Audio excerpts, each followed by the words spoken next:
Grand Carrefour, nouveau numéro. Mesdames et messieurs, bonsoir à tous. Merci de nous choisir encore à cette émission. Eh bien, nous y sommes encore cet après-midi. Pour certains, c'est juste un outil de divertissement ou alors un outil de plaisanterie, mais pour d'autres, c'est une machine à coupure d'argent ou alors un outil fondamental pour l'entrepreneuriat. Nous parlons bien évidemment du web. Comment s'en servir? Nous en parlons bien sûr dans cette émission avec nos invités à ce plateau. À ma gauche, nous avons Monsieur Ali Amouzou, le directeur général de l'Institut Polytechnique d'Efitech. Monsieur le directeur, bonsoir et merci d'avoir accepté notre invitation à ce plateau. Bonsoir, cher ami, et c'est plutôt moi. Nous avons aussi Monsieur Benjamin Kouti, que vous connaissez si bien. Il est donc formateur, coach, aussi entrepreneur. C'est lui aussi qui sera des nôtres dans cette émission, à ce plateau. Monsieur Kouti, bonsoir et merci d'avoir encore accepté notre invitation. C'est moi plutôt qui vous remercie et je dis bonsoir à la population togolaise. C'est cela. Alors, monsieur le directeur, je le disais tantôt, pour vous, entrepreneur et formateur en entrepreneuriat, l'Internet est plus qu'un outil de divertissement. Qu'est-ce que c'est le web? C'est assez complexe. Définir le web, en fait, depuis, disons, à peu près une trentaine d'années maintenant, des recherches de l'armée américaine m'ont amené à la découverte de cet outil avec lequel les Américains voulaient pouvoir communiquer en cas de coupure, de bombardement des outils d'alors. Et donc, le web est né donc des besoins militaires et a eu le temps de se développer. Le définir, c'est un moyen, disons, de communication porté par un ensemble de réseaux, disons. D'abord des réseaux locaux réunis, c'est-à-dire connectés entre eux, ont donné cette toile-là au niveau mondial où plusieurs aujourd'hui data centers éparpillés dans le monde servent de serveurs de base auxquels viennent se connecter des foultitudes d'ordinateurs à travers le monde via de plus en plus maintenant des lignes Wi-Fi, des lignes. Au départ, c'était des lignes filaires, mais avec le développement de la technologie, c'est de plus en plus du sans fil. Et des milliers, pour ne pas dire des milliards d'ordinateurs sont aujourd'hui connectés. Et peuvent communiquer entre eux. Et ça a entraîné plusieurs technologies se sont emparées des différents aspects de la chose et permettent aujourd'hui de brasser des milliards et des milliards d'informations en quelques secondes. Donc le web est devenu un outil incontournable dont les pays en développement, précisément l'Afrique, devaient se servir pour essayer d'accélérer un tant soit peu son développement. C'est cela.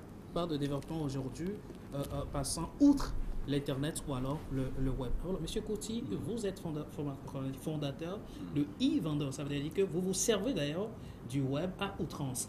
Pour vous, quelle est la définition que vous donnez au web de façon pratique?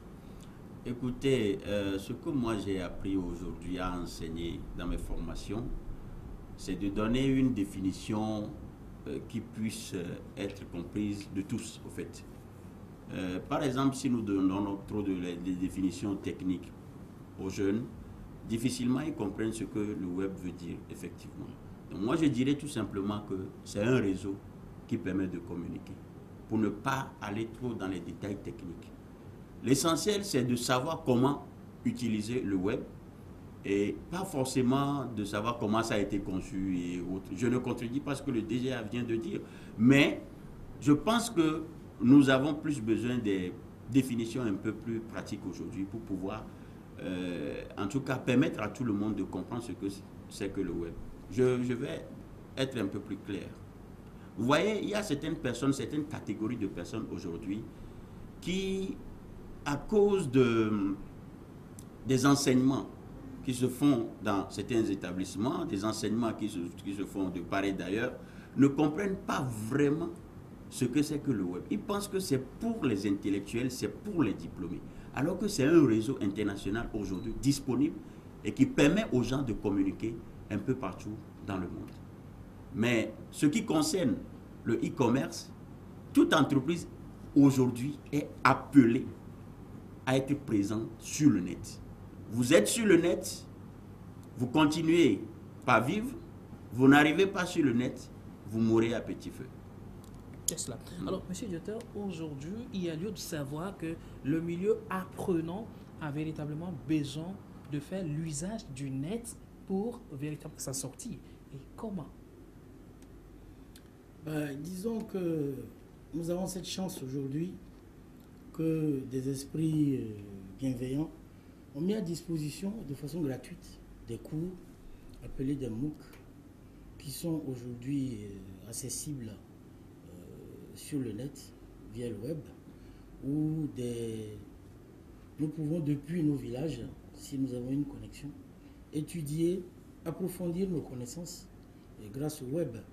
Et certains éditeurs et fabricants de matériel, éditeurs de logiciels, ont d'ailleurs conçu carrément des cours qu'ils ont mis en ligne et ont agréé des académies. C'est le cas par exemple de Cisco. Et Defitech est Académie Cisco depuis 2004. Et Cisco a mis à la disposition de ces académies des cours que nous pouvons dispenser directement à nos étudiants. Et en face de ces cours-là, ils ont mis des évaluations, c'est-à-dire des examens qui sont appelés des certifications. Dans le milieu informatique, depuis un moment, les certifications commencent à avoir même plus de valeur que des diplômes d'université. Parce que reconnus de par le monde, une certification Cisco, une certification Microsoft, une certification HP, etc. Dans le milieu informatique, ça a pris de la valeur. Et grâce au net aujourd'hui, depuis le Togo par exemple, nous avons formé des gens au CCNA Cisco. Des gens ont eu des certifications Microsoft dont ils se servent aujourd'hui pour travailler à l'extérieur, aux États-Unis, en France, etc. Mais ces formations ont eu lieu ici, et ceci grâce au net. C'est ça.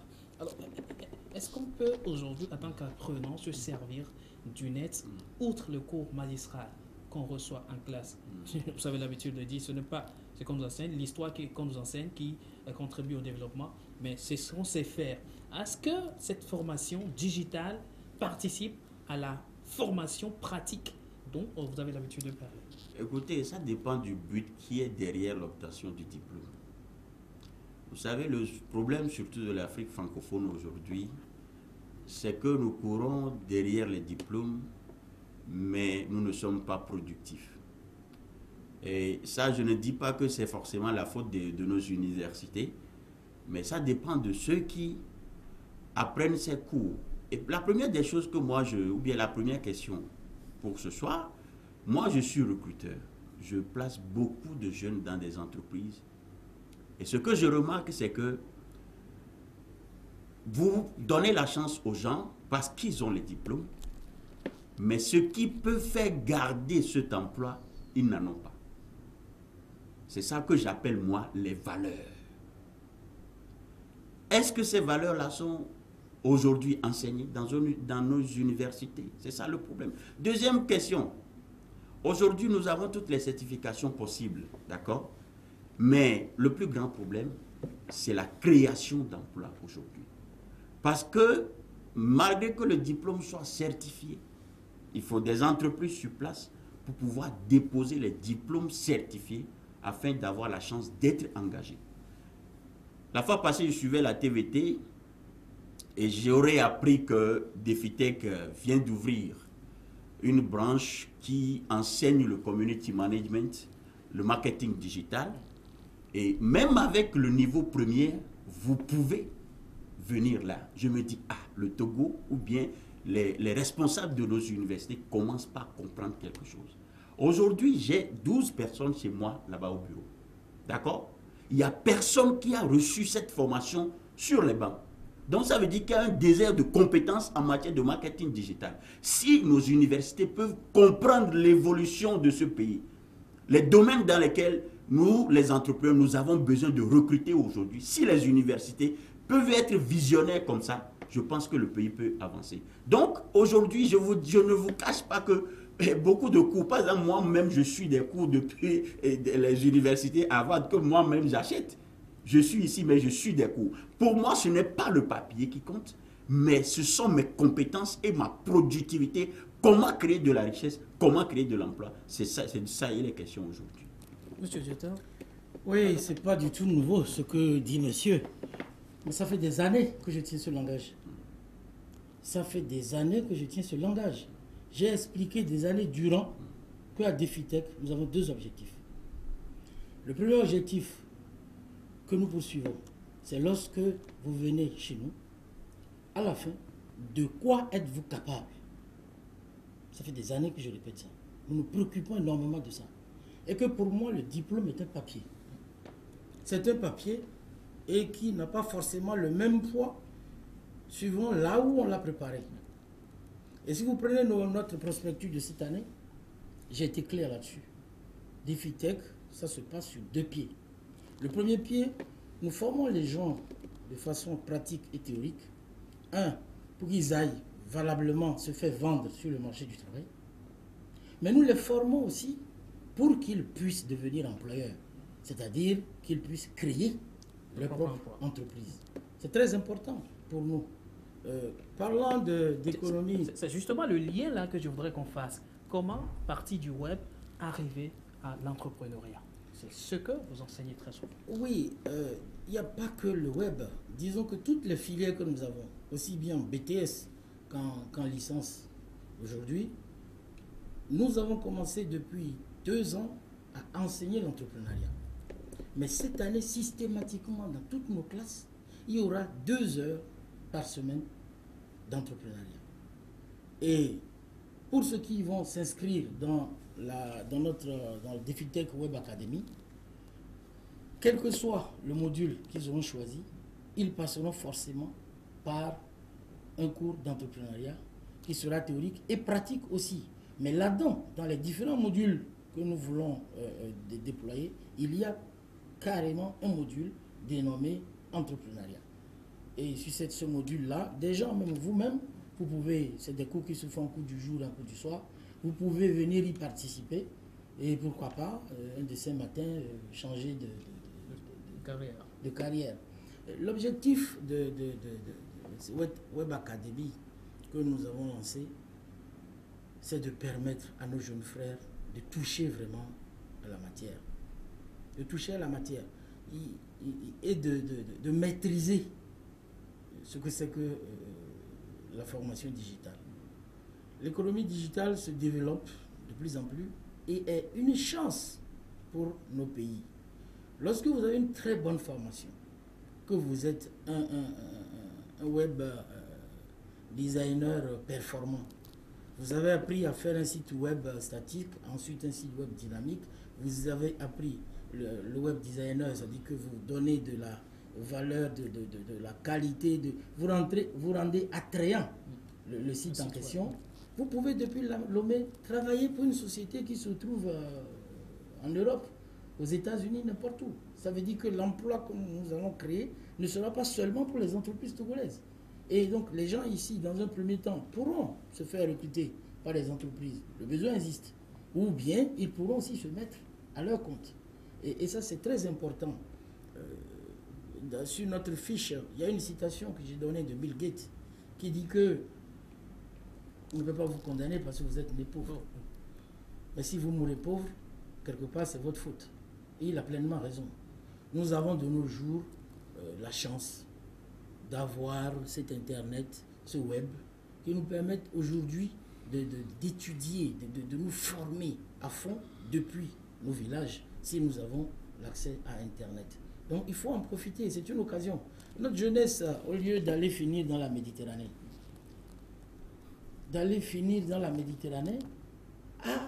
doit comprendre qu'ici, au pays, il y a d'énormes possibilités. qui ne sont pas exploités. Et nous, comme monsieur le disait tout à l'heure, les devanciers, moi, peut-être c'est l'ancienne génération, mais ça fait un moment que je traîne ma bosse dans cette affaire. Et monsieur est un peu plus jeune. Nous avons le devoir de montrer la voie, de montrer le chemin. Je suis un serial entrepreneur. Ça fait une quarantaine d'années que ça dure. Et je sais de quoi je parle. Et nous savons, je sais montrer la voie, parce que notre jeunesse aujourd'hui, elle est fébrile. Dès que tu commences à leur parler d'entreprise, ils te disent, ah, moi, mes parents sont pauvres. Mince. Si on avait dit ça, on ne serait pas ici aujourd'hui. On ne serait pas là aujourd'hui. Il y a lieu de prendre le taureau par les cornes, avoir du cran. C'est ça l'affaire. Et avoir du flair. Se promener avec le nez, les yeux, les oreilles. Les opportunités d'affaires, il y en a. Il y en a. Notre environnement, Dieu merci, a besoin de solutions. Beaucoup de problèmes sont encore restés sans solution. Et donc, cette jeunesse-là doit aller à l'école aujourd'hui et arrêter de se dire, je vais à l'école, c'est pour être salarié. Je vais travailler à la fonction publique, je vais être professeur, je vais être, etc. Doit, à partir des enseignements qui lui sont donnés, à partir des recherches que cette jeunesse doit faire, cette nuit même, moi je me suis inscrit encore à un cours d'entrepreneuriat à l'université, dans une université au Canada, à Montréal, que j'ai commencé à suivre depuis ma chambre. Le directeur général? Mais mon ami, ça ne s'arrête pas. C'est ça que les gens doivent comprendre. Ça ne doit pas s'arrêter. Mais ça fait vivre. Tu ne me vois pas? Je reste jeune. Merci, monsieur le directeur. Alors, monsieur Kouti, Oui. qui parle d'Internet, parle inévitablement des réseaux sociaux. Comment se servir aujourd'hui des réseaux sociaux pour se faire? Écoutez, on n'attire pas les mouches avec du vinaigre. Aujourd'hui, le monde change d'habitude de consommation, au fait. Vous prenez par exemple les jeunes, ils passent près de 12 heures de temps, ou bien pour ne pas dire toute la journée, sur Facebook et sur WhatsApp. C'est ce que les grandes entreprises ont compris aujourd'hui. Et ils vont communiquer plutôt sur ces réseaux sociaux. Et ils dépensent moins en communication que sur les médias classiques. Vous voyez? Donc aujourd'hui, quand les jeunes disent qu'ils n'ont pas les moyens pour créer leurs entreprises, je me dis qu'ils ne comprennent pas ce qu'on appelle une entreprise. Pour moi, une entreprise, c'est juste une idée dirigée par quelqu'un et qui satisfait surtout un besoin. Parce que les gens, par exemple, vous prenez les gens viennent de l'Europe, ils ramènent des idées qui ne sont pas en mesure de satisfaire les problèmes sur le terrain. Ça, ce n'est pas une entreprise. Et aujourd'hui, par exemple, prenez votre téléphone. Vous avez une maison qui est en location dans votre quartier. Vous mettez sur votre page Facebook et sur vos comptes WhatsApp. Les gens en auront besoin. Et vous commencez par gagner votre première commission là-bas. Donc aujourd'hui, ce que je me dis, par exemple, vous voyez des jeunes viennent chez moi, que voilà, nous voulons vous concevoir des applications. Vous leur demandez combien, ils disent 2 millions, 3 millions. Je dis, ok, d'accord. Maintenant, au même moment, ces applications qui vous proposent, quand vous allez sur Play Store, vous trouvez ces applications, vous trouvez même, il y a certaines qui sont un peu plus performantes à $1 l'année. Et je me dis, quand nous formons les gens, étant des techniciens, il faut les transformer en businessmen. Je disais à un jeune la fois passée, tu sais concevoir des applications. Mets une application en place que tu commences par vendre à toutes les boutiques au Togo autour de 10 000, 15 000. Tu auras 1000 personnes qui vont acheter l'application tout à l'heure au lieu de vouloir vendre cette application à 5 millions, à 4 millions. Parce que tu l'as déjà fait. Donc aujourd'hui, nous pouvons vraiment entreprendre et réussir. Je vous dis que mon entreprise a été créée depuis ma chambre. Facebook, aujourd'hui, son initiateur, 5e homme le plus riche du monde, a commencé cette entreprise avec son laptop dans sa chambre d'étudiant à l'université de Harvard. Et aujourd'hui, il est le 5e homme le plus riche au monde. Je dis aujourd'hui que l'Africain ou bien le jeune Togolais ne comprend pas ce qu'on appelle le travail. Le travail du 21e siècle, il ne s'agit plus d'échanger sa force contre de l'argent, mais il s'agit plutôt d'initier des idées, d'amener des idées susceptibles de résoudre des problèmes et qui sont susceptibles aussi de créer de la richesse. C'est de cela qu'il s'agit aujourd'hui. Donc pour les réseaux sociaux, en clair, qu'est-ce qu'il faut faire? Nous devons cesser de nous distraire avec ces comptes, nos comptes WhatsApp et Facebook. Et je vous rappelle que à chaque fois que vous vous connectez sur WhatsApp pour vous distraire, celui qui est l'initiateur, lui, il s'enrichit. J'aurais appris hier que Jeff Bezos, le fondateur d'Amazon, gagne 7 millions d'euros maintenant chaque heure. C'est-à-dire chaque heure de 9h à 10h, lui, il gagne 7 millions d'euros. Vous voyez déjà? Et toi, tu es là, tu ne trouves même pas de quoi se nourrir. Ça veut dire qu'il y a un problème. Comme il vient de le dire, Bill Gates a dit, si je nais pauvre, ou bien si tu nais pauvre, ce n'est pas de ta faute, mais si tu meurs pauvre, c'est de ta faute. Donc aujourd'hui, mon message à cette jeunesse togolaise, c'est que nous utilisons de l'argent pour payer des mégas. Il faut que ces mégas-là puissent nous produire en retour de la richesse. Vous pouvez être dans votre chambre aujourd'hui, je vous regarde dans les yeux, et gagner jusqu'à 10 millions de francs. Il y a des plateformes aujourd'hui un peu partout dans le monde qui recensent les gens qui ont des compétences. Et si par exemple moi j'ai besoin d'un travail, je peux engager quelqu'un qui est par exemple au Sri Lanka et qui travaille sur ma plateforme depuis ici. Et aujourd'hui, qu'est-ce qu'il faut faire? Il faut donner l'information utile et pratique à cette jeunesse. Merci chez M. Kouchi. Alors, M. Diota, vous avez l'habitude de dire que dire à quelqu'un qu'il est possible de créer son entreprise à 0 francs pour lui, c'est comme un rêve. Mais vous insistez là-dessus, c'est possible. Est-ce que c'est la formation digitale qui confère cette aptitude à arriver à créer son entreprise à 0 francs, comme vous le dites? Ce n'est pas seulement la formation digitale. Comme l'a si bien expliqué tout à l'heure M. Coty, il a dit tout doit partir d'une idée. Notre environnement a beaucoup de problèmes qu'il faut résoudre. Le digital va y aider énormément. Lorsqu'on parle aujourd'hui de professions et de métiers, les professions d'aujourd'hui, de façon générale, nous ne savons pas si d'ici 20 ans, la moitié des métiers qui existent aujourd'hui vont exister encore. Ceci par l'évolution technologique, par le digital, par Internet, par le web. On n'est pas sûr que les métiers d'aujourd'hui vont exister encore dans 15-20 ans. Donc, on peut effectivement créer son entreprise à 0 francs. Ça veut dire quoi? Ça veut dire que vous arrivez à trouver une solution à un problème qui existe. C'est quoi une entreprise? Une entreprise, c'est une organisation constituée d'hommes et de femmes, aux mains desquels on a donné des moyens pour fabriquer soit des biens ou bien des services, dans l'objectif de satisfaire un besoin ou bien des besoins. Il donnait tout à l'heure l'exemple de gens qui ramènent des choses d'Europe.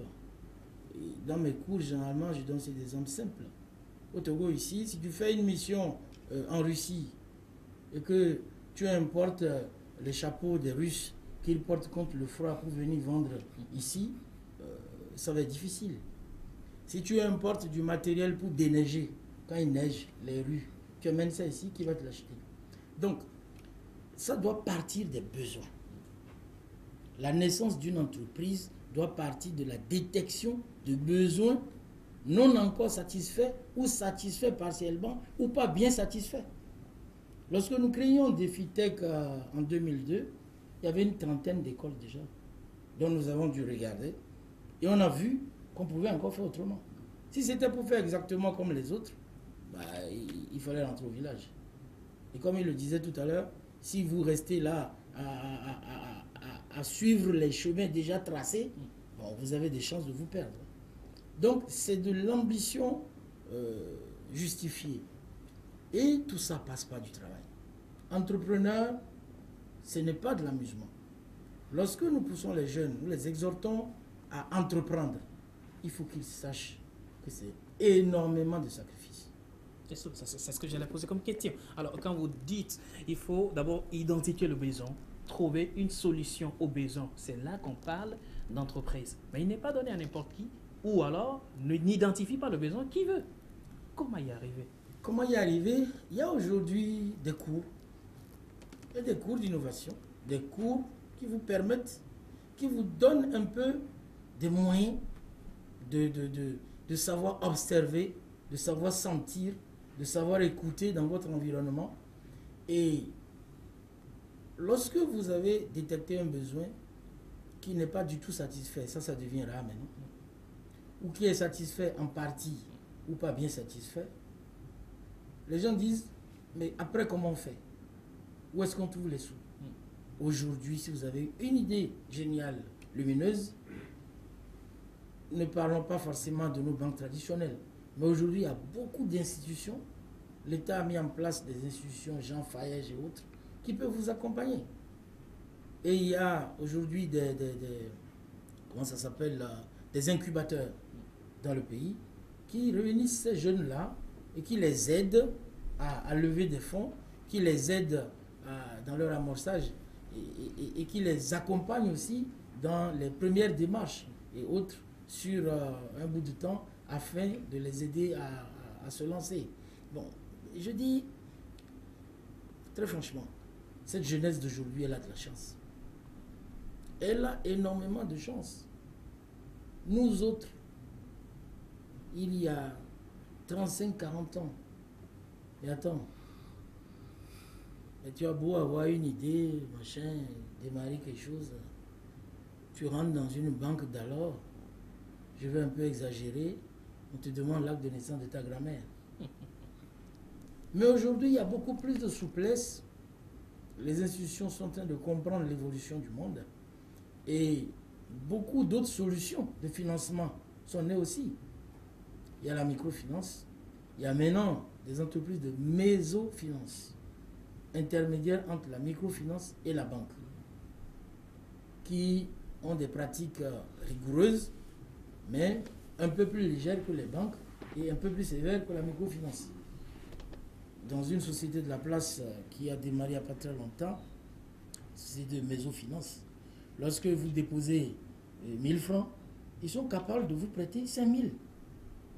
Donc si je veux monter un business, et si j'ai un très bon business plan, et que j'arrive, bon an, mal an, avec mes amis, mes parents, à trouver 100 000 francs, ceux-là sont capables de m'avancer 500 000. C'est des débuts de solution. Et puis les gens pensent que lorsqu'on parle d'entreprise, c'est forcément des centaines de millions qu'il faut pour démarrer. Pas du tout. Pas du tout. Lorsque un instituteur dans un village quelque part prend 10 000 francs pour acheter 2 lapins, mâle et femelle, il est au début d'un business. Vous savez comment ça se multiplie les lapins? Il est au début d'un business. C'est-à-dire que nous ne disons pas que tout le monde doit forcément devenir entrepreneur. Non, ce n'est pas ce que nous disons. Mais nous disons que nous avons été formatés jusqu'ici à être salariés. Bureaucrate. Et il faut que ça change. C'est bien de passer d'abord par l'entreprise, pour se faire une expérience, voir comment ça tourne, voir comment ça marche, les rouages de l'entreprise. Mais ensuite, il serait bien quand même d'oser. Tout le monde ne peut pas oser. Tout le monde n'est pas fait pour être entrepreneur. C'est une vie très très pénible, mais qui au bout a quand même un peu de miel. C'est cela. Monsieur Kouti, je disais tantôt, comment identifier le besoin pour en apporter la solution? Écoutez, tout ce qui manque à la jeunesse africaine, c'est la réparation de notre identité, en fait. Parce que si vous faites un peu le tour du monde et de la sous-région, vous constatez que d'abord, il n'y a pas la fierté nationale. Le Ghanéen est fier d'être Ghanéen, le Burkinabé est fier d'être Burkinabé, le Togolais n'est pas fier d'être Togolais. Donc, nous avons un problème de réparation identitaire. Quand je dis réparation identitaire, je parle de manque de confiance en soi, qui est d'ailleurs la clé de l'entrepreneuriat. La confiance en soi est la base, le numéro 1, le socle de l'entrepreneuriat. Si vous n'avez pas confiance en vous, Malheureusement, on n'enseigne pas ça sur les bancs. Malheureusement, on n'enseigne pas ça à l'université. C'est de cela, moi, je parle aujourd'hui. Et quand vous voyez, par exemple, même la maternelle en France et aux États-Unis, on inculque déjà ce qu'on appelle le développement personnel. Si nous prenons, par exemple, notre parcours à l'école primaire, quand on ne parle que de l'histoire des Blancs, quand on ne parle que des empereurs occidentaux, comment est-ce que nous pouvons, en tout cas, retrouver notre confiance en soi et penser que l'homme noir aussi peut entreprendre et devenir quelqu'un? Déjà, le travail se fait dès le bas âge. Ce qui fait que tout le temps, quand nous finissons nos parcours, nous avons tendance à chercher à partir à l'extérieur parce que nous pensons que c'est là où il y a l'Eldorado. Donc, il faut commencer maintenant un travail de fond. Comment redonner de la confiance en soi aux Africains, aux jeunes Africains. Et parlant d'autres choses, je dirais tout simplement que, à part le développement personnel aussi, il y a ce qu'on appelle aujourd'hui l'humilité. Ce sont des valeurs que j'enseigne aujourd'hui qui ne s'enseignent dans aucune université au Togo. Et c'est malheureux. L'humilité parce que déjà quand le jeune sort avec son BTS, avec son master, avec sa licence, il refuse d'aller commencer par le bas. Parce que pour lui, lorsqu'il a son diplôme en main, il doit aller s'asseoir quelque part dans une entreprise. Est-ce que les jeunes savent que cette année, il y a eu 35 000 nouveaux jeunes qui ont eu leur bac? Toi, tu as eu ton bac il y a 10 ans, il y a 15 ans.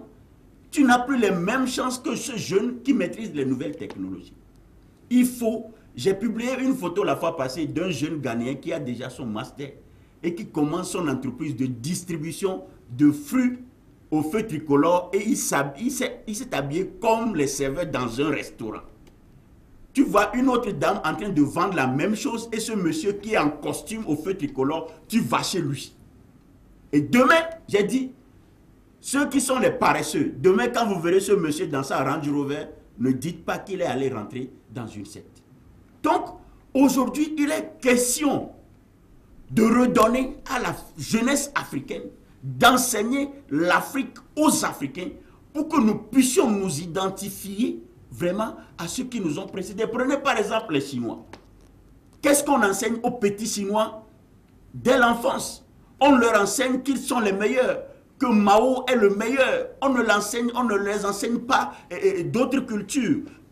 Aujourd'hui, il est question de réparer l'identité africaine et c'est ça qui va provoquer le déclic de l'entrepreneuriat au Togo et en Afrique. Et là, vous touchez hein, le curricula, le système de formation peut-être en général. Maintenant, lorsqu'on parle du besoin à identifier, le besoin auquel il faut solutionner ou apporter une solution, comment avoir le flair, comme le disait tout à l'heure, d'identifier le besoin et apporter la solution adéquate pour faire de cela sa propre entreprise? Écoutez, il y a des canevas qui sont enseignés.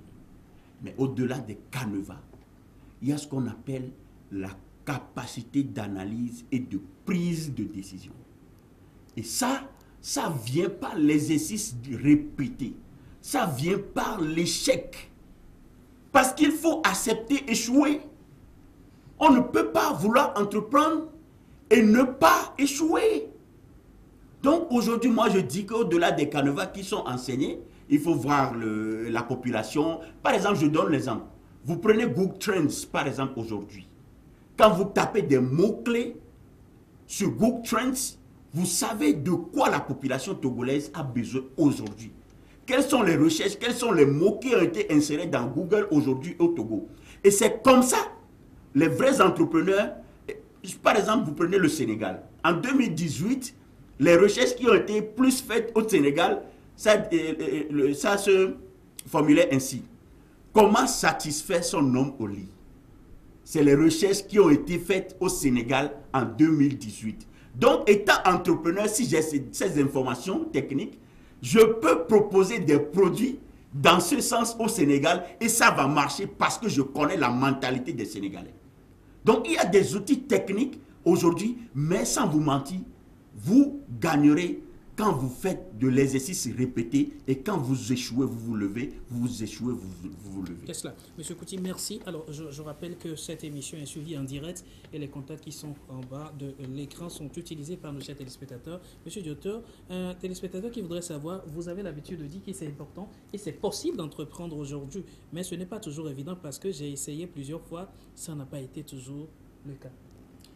Oui, l'émission tire peut-être vers la fin, mais je ne peux pas laisser M. Kouti continuer d'affirmer un certain nombre de choses à propos des écoles et des universités du Togo. M. Kouti n'est pas censé savoir tout ce qui se fait dans toutes les écoles et dans toutes les universités du pays. Lorsqu'il dit que le développement personnel n'est pas enseigné, je m'inscris en faux, comme ça. J'ai enseigné dans cette université. Ah ben bien sûr. Et lorsqu'il parle d'humilité, l'humilité, c'est depuis la maison. Déjà, l'Afrique. En Afrique, les premiers trucs qu'on nous enseigne à la maison, c'est surtout l'humilité. Je suis d'accord avec vous, mais c'est un système que nous avons hérité de la colonisation.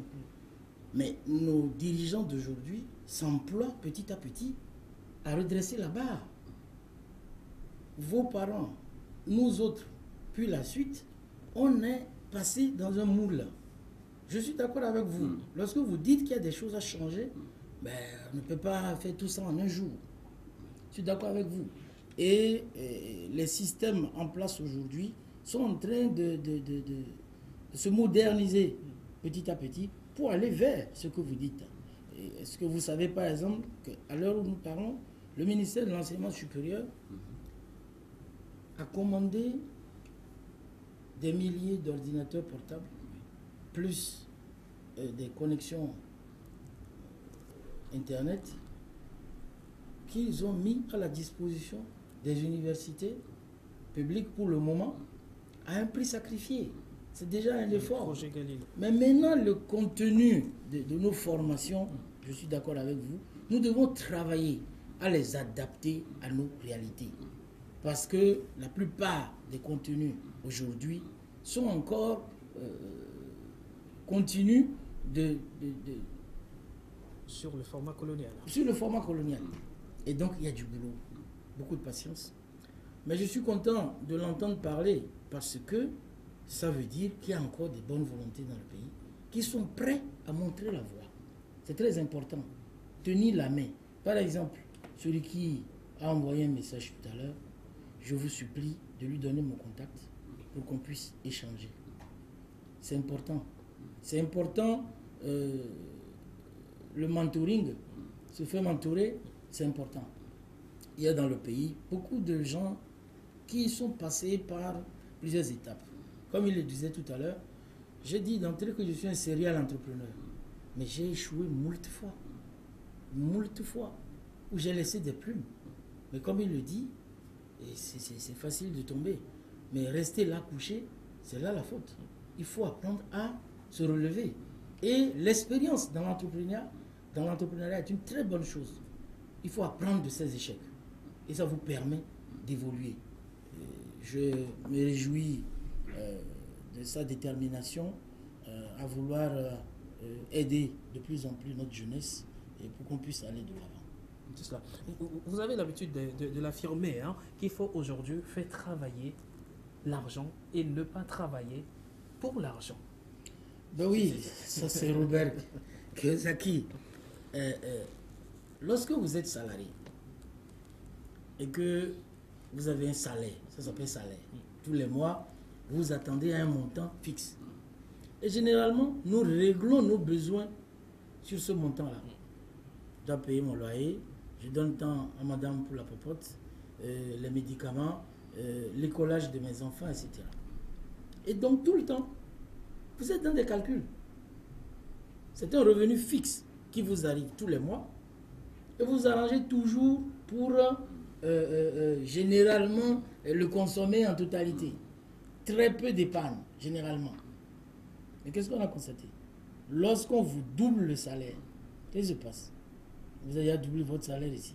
Qu'est-ce qui s'est passé? On se débrouille toujours pour faire avancer nos besoins et généralement, même des fois, à dépasser encore le niveau où nous sommes. Être salarié, vous travaillez pour l'argent. il faut que de plus en plus, nous tous, nous apprenons, tout en étant même salariés quelque part, que nous apprenons à faire travailler l'argent pour nous. C'est très important. Faire travailler l'argent pour soi. J'ai su ça très tardivement. J'ai su ça très tardivement. Si je l'avais su il y a 20 ou 30 ans derrière, j'aurais arrêté de travailler depuis une dizaine d'années. Parce que je serais là peinard aujourd'hui. Nous avons ce que on appelle des actifs morts. Nous possédons des biens. On est content. C'est à moi la maison là, à Tablibo, j'ai une maison à Cotonou, et j'ai une maison. Mais des maisons qui ne vous rapportent rien. Bien au contraire, vous êtes obligé d'aller payer ceux qui gardent la maison, payer l'électricité, payer peut-être des taxes là-dessus. Ça s'appelle des actifs morts. Qu'ils appellent des passifs plutôt. C'est des passifs. Un actif, c'est un bien que vous possédez, mais qui vous rapporte quelque chose. Il faudrait regarder alors tout ce que je possède.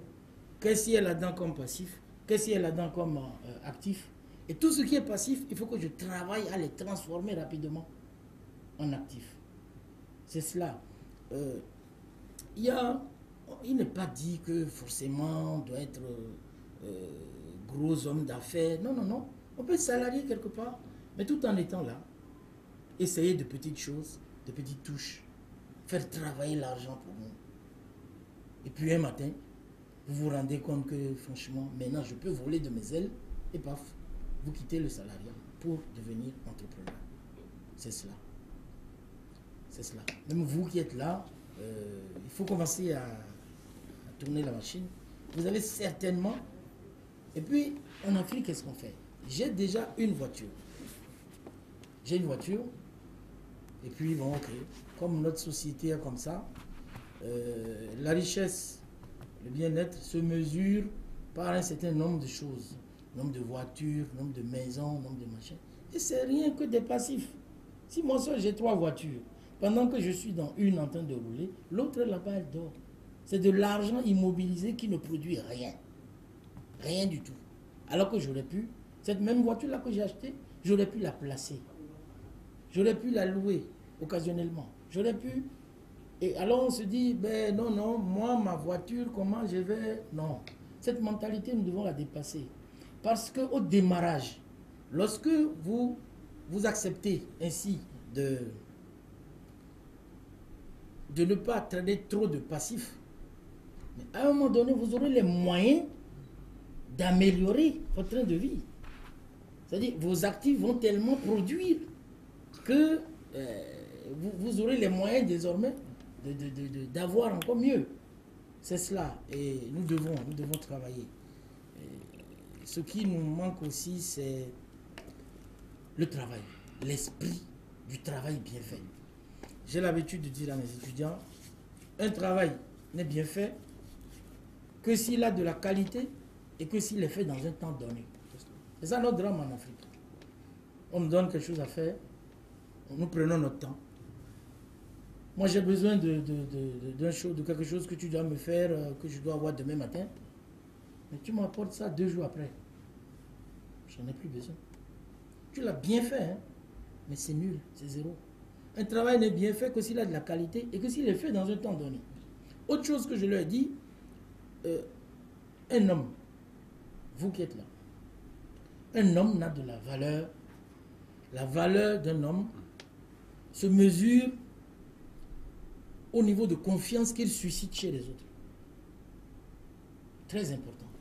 C'est même de l'argent, mon ami. La confiance que vous suscitez chez les autres. Et ça, c'est une valeur que nous devons travailler auprès de notre jeunesse. Cela s'enseigne dans nos centres de formation? Bien sûr, on essaye de le leur transmettre. Moi, je n'arrête pas de leur dire. Surtout nos commerciaux, il faut arrêter de faire des coups. Un client, un prospect chez qui tu vas, tu as un produit, tu dois lui dire la vérité sur les caractéristiques du produit, les capacités du produit à régler tel problème. Il ne faut pas en inventer. Je leur dis que chez un client, on peut perdre de l'argent qu'on n'a pas décidé de perdre. Il y a le gain-gain, il faut que tout le monde soit gagnant. Mais il peut arriver que vous perdez de l'argent et que le client gagne. Vous faites ça aujourd'hui, vous aurez le temps de récupérer tout parce qu'il aura confiance en vous et il va continuer à vous appeler. C'est important. La confiance d'un homme se mesure, la valeur d'un homme plutôt, se mesure par la confiance qu'il suscite chez les autres. Si aujourd'hui vous avez de l'argent qui remplit cette salle et que lorsqu'on parle de vous, on dit oh lui là, cet argent va finir. Mais si vous n'avez rien aujourd'hui et que vous êtes arrivé à faire monter dans votre entourage et envers les autres, votre niveau, le niveau de confiance à susciter chez les autres de la confiance, vous gagnerez de l'argent. Surtout. Alors, nous parlons du web à l'entrepreneuriat. De toutes les façons, alors, M. Kouti, cette question d'un téléspectateur que je partage avec vous, je suis Eric Agbabre, en fait, titulaire d'un bac et 2 depuis 2016, n'ayant pas les moyens pour continuer mes études supérieures depuis là, je vends du Piowata. Est-ce que partant de là, je peux arriver à réaliser grande chose, en fait? C'est sa question. Oui, écoutez, comme on vient de le dire, nous parlons d'éducation financière. Et le problème de plusieurs employés, c'est que je gagne 100 000 aujourd'hui. J'ai loué peut-être à 15 000. Et demain, je gagne 200 000. Je prends une villa à 80 000. Ah, là, il y a problème. Tout dépend de votre vision que vous avez en faisant votre activité de vente de Piowata. Si vous prenez du Piowata aujourd'hui étant un détaillant, pensez à créer une entreprise de fabrication d'eau minérale demain. Et c'est cela. Je dis souvent que pour réussir en entrepreneuriat, si vous êtes motivé par l'argent, vous allez vous arrêter en chemin. Mais si vous êtes motivé par une vision, une conviction, parce que lorsque vous serez démoralisé, lorsque vous serez trahi, lorsque vous allez rencontrer les obstacles, seule votre vision peut vous pousser à continuer ce projet. Aujourd'hui, vous pouvez vendre du Piowata, mais demain, vous pouvez engager d'autres jeunes qui distribuent ces mêmes Piowata avec vous. Vous devez être des stratèges en faisant toute activité que vous voulez faire. Mais aujourd'hui, ne suivez pas la tendance. Parce que mes amis dépensent, par exemple, 25 000 en achetant un DIN, que moi aussi je dois l'acheter.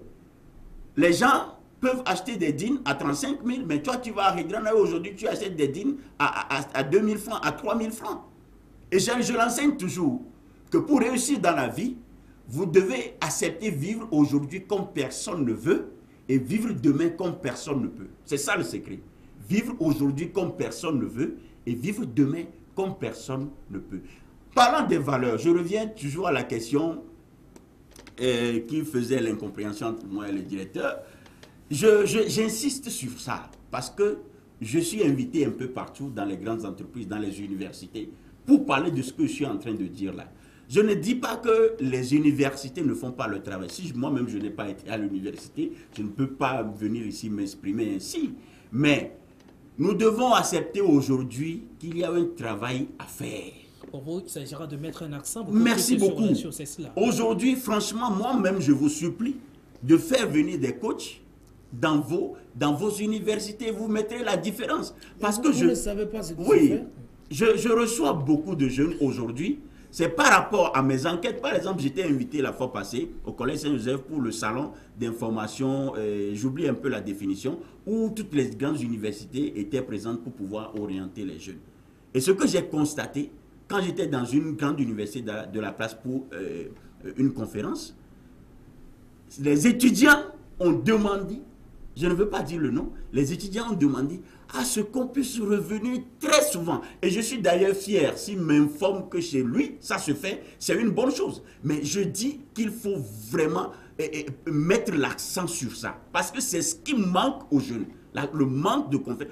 Regardez la fois passée, je suis une grande entreprise très reconnue dans ce pays.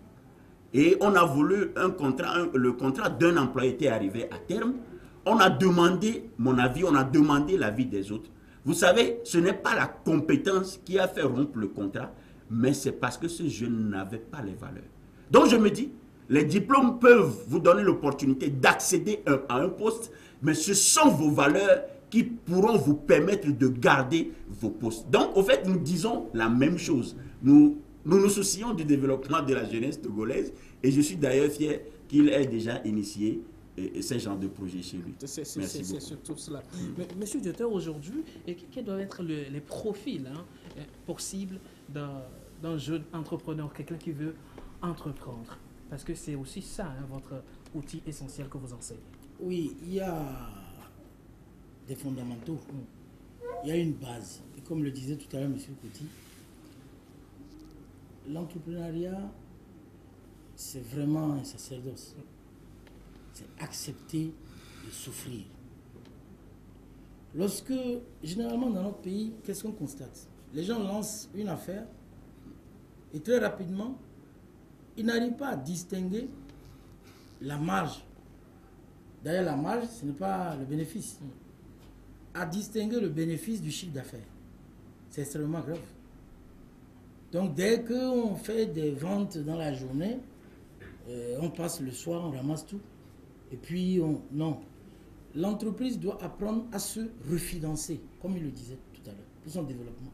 Ne pas attendre seulement des fonds extérieurs pour se développer. Et donc, il y a un gros sacrifice au départ. Les jeunes entrepreneurs, généralement, n'ont même pas de salaire. Ils vivent avec un minimum. Le temps d'asseoir le business. Tu travailles pour demain. Il faut travailler pour demain. Et donc, par exemple, ce monsieur qui fait les Pure Water, s'il est organisé, et s'il a effectivement une vision, s'il a de l'ambition, il peut, dans les années à venir, devenir un grossiste de Pure Water. Parce qu'il aura mis en place une stratégie de développement qui lui permettra de faire travailler d'autres jeunes et donc d'élargir sa zone d'influence. Pour être entrepreneur,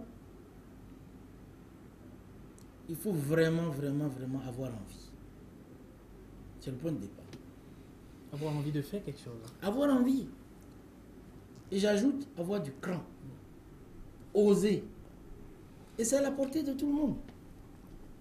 Tout le monde peut devenir entrepreneur. Ça ne passe pas des formations. C'est vrai, il y en a qui ont des aptitudes.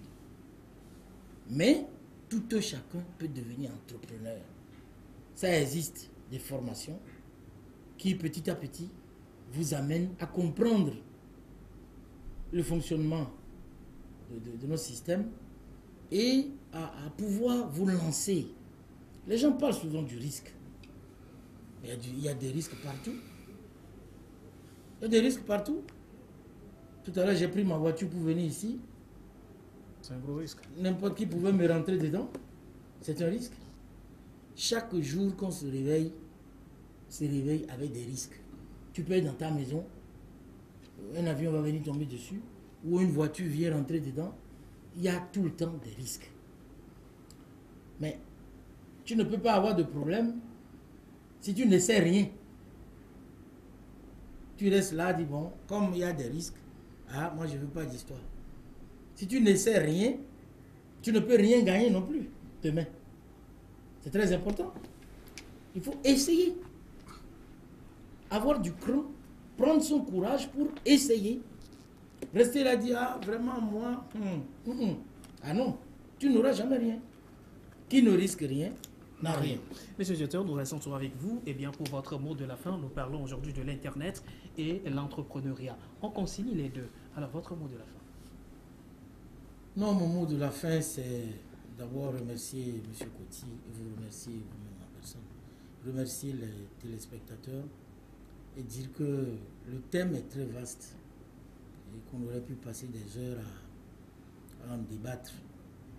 Mais je voudrais, pour finir, exhorter notre jeunesse à oser, d'arrêter de trembler lorsqu'on parle d'entreprise. Les grandes entreprises dont parlait tout à l'heure M. Kouti sont nées de chambres d'étudiants. Bill Gates, le gars de Facebook, Zuckerberg, Jeff Bezos dont il parle tout à l'heure. C'est des gens qui sont partis de rien. Évidemment qu'on ne dit pas que forcément on va avoir des Jeff Bezos ici. On ne sait jamais.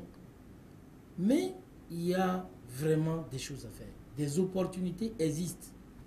Les chances sont là, je les invite à les saisir. Nous allons à l'école, c'est vrai, ça coûte à nos parents, mais il faut que nous arrivions à leur envoyer l'ascenseur. C'est très important. Et aux parents aussi, je dis,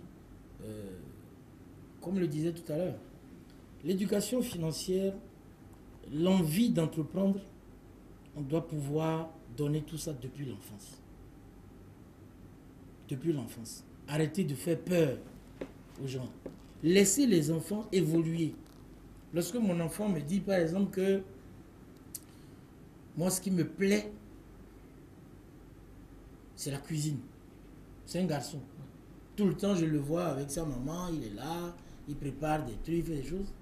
Généralement en Afrique, on va commencer à lui crier dessus. Toi garçon, qu'est-ce que tu cherches là-bas à la cuisine? Mais il y a des milliardaires cuisiniers aujourd'hui. Même à Lomé ici, nous avons des jeunes cuisiniers qui ont de grandes réalisations. Donc il faut laisser les gens s'épanouir à travers leur envie, leur passion. Les gens réussissent beaucoup mieux lorsqu'ils sont dans la passion. Lorsqu'ils travaillent dans les domaines qui les intéressent, ils sont portés. Donc, pour ce qui concerne DefiTech, nous avons lancé donc notre Web Academy et j'exhorte beaucoup de jeunes à y venir. C'est un centre dédié qui va être doté d'une bonne bande passante et c'est ouvert 24 heures sur 24. Donc, les jeunes pourront rester là. Il suffira juste qu'il se trouve quelque chose à manger parce que ça, c'est pas prévu. Et donc, ils pourront travailler de façon continue. Merci, M. le directeur. M. Kouti, un mot pour la fin. Bon, je dirais tout simplement merci à tous ceux qui nous ont suivis. Et je suis très content d'être invité à une telle émission parce que c'est mon domaine de prédilection. Et ce que je dis à la jeunesse togolaise, c'est que nous sommes reconnus dans la sous-région comme des gens aimant les études. Nous faisons beaucoup d'études au Togo. Mais si vous faites un peu le tour, nous sommes les plus misérables. En tout cas, certains verraient ça sous un autre œil. Et moi, je dis tout simplement que il faut, à partir de maintenant, que nous puissions comprendre que même si nous gagnons un emploi aujourd'hui, il faut penser à demain. Il faut penser à créer quelque chose. Parce que rien n'est sûr. Je donne souvent l'exemple d'OTP. Les gens ont travaillé à OTP pendant très longtemps. Mais finalement, on a fait les réformes, ils ne sont plus là-bas. Et aujourd'hui, je suis en train d'apprendre que l'État veut fusionner UTB et BTCI. Les gens sont en train de pleurer. Les gens ont des 10 ans, 15 ans de carrière, mais on ne sait pas ce qu'ils vont devenir demain. Le projet est arrêté pour l'instant.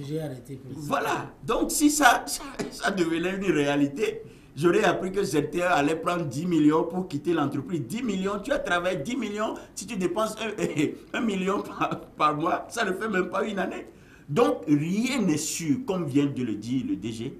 Nous devons savoir prendre les risques, calculer, puisque c'est la seule solution pour être autonome financièrement. Je vous dis courage, courage et à la prochaine. Merci, M. Benjamin Kouti, fondateur de eVendor, coach et formateur. M. Ali Chamouzo, directeur général de l'Institut Polytechnique DefiTech. Merci d'avoir accepté, assisté à ce débat et d'avoir partagé des grandes richesses avec nos chers téléspectateurs. Nous espérons vous retrouver encore dans nos prochains numéros pour des thématiques très précises. Merci à vous. Merci à vous. À très bientôt sur la radio-télévision d'État Santé.